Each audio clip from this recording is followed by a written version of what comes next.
Oke, Assalamualaikum warahmatullahi wabarakatuh. Perkenalkan, nama saya Rizky Mustafa.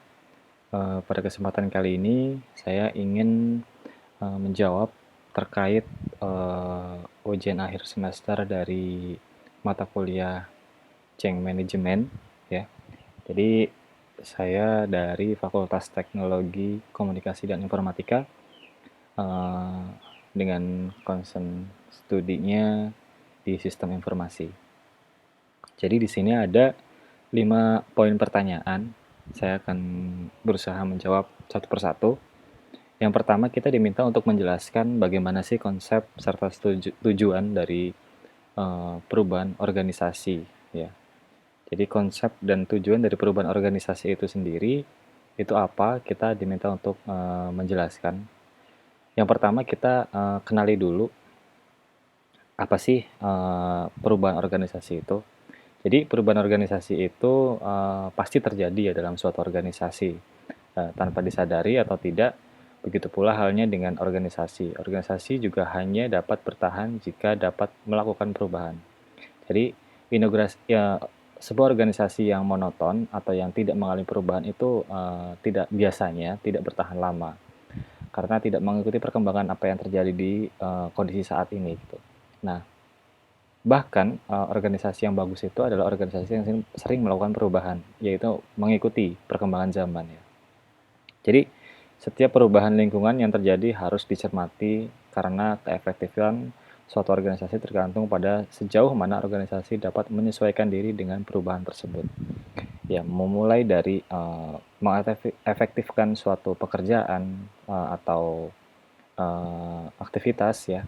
Jadi harus aware dengan perubahan lingkungan. Misalnya kan sekarang lagi ramai-ramainya menggunakan digitalisasi. Nah, sebuah organisasi juga harus siap mengikuti perkembangan zaman ini, yaitu menggunakan digital untuk mempermudah untuk mobility kerjanya dan lain-lain halnya ya. Lalu tujuannya apa? Tujuannya itu adalah untuk menjadi apa ya, menjadi organisasi yang sesuai dengan visi misi yang sudah dibuat oleh organisasi tersebut atau perusahaan tersebut. Dengan menggunakan inovasi ini, dengan adanya perubahan ini diharapkan mampu eh, menjadi lebih baik lagi perusahaannya, lebih maju lagi gitu.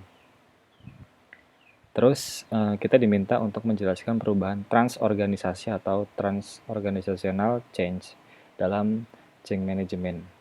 Nah, kalau kita perlu tahu ya pengertiannya dari tas organisasi itu adalah usaha sistematik untuk mendesain ulang suatu organisasi dengan cara tersebut tertentu yang memungkinkan organisasi tersebut untuk beradaptasi terhadap perubahan yang terjadi pada lingkungan demi mencapai visi dan tujuan baru atau yang ditentukan.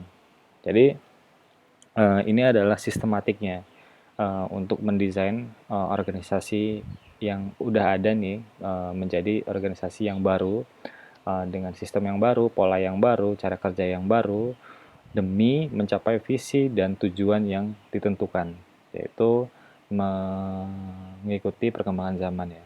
Nah, kekuatan-kekuatan penyebab adanya organisasi ini atau perubahan ini dipengaruhi oleh dua hal. Yang pertama tentu oleh faktor eksternal.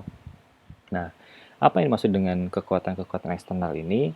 Contohnya yakni perubahan organisasi terjadi karena adanya perubahan dalam berbagai variabel eksternal seperti sistem politik, ekonomi, teknologi, pasar, dan nilai-nilai lainnya gitu ya.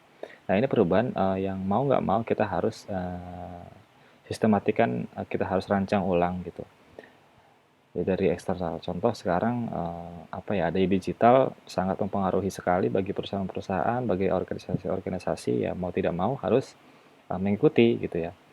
Dan selanjutnya ada faktor kekuatan internal. Nah, merupakan faktor hasil dari faktor-faktor seperti tujuan, strategi kebijaksanaan dari manajemen, yakni atau teknologi yang baru, serta sikap dan perilaku para karyawan. Jadi biasanya faktor-faktor dari manajemen ya lebih dominan ya melakukan perubahan secara internal dalam merubah budaya dalam di suatu organisasi tersebut atau merubah aturan ininya cara kerjanya atau sistematika kerjanya yang ada di dalam organisasi tersebut.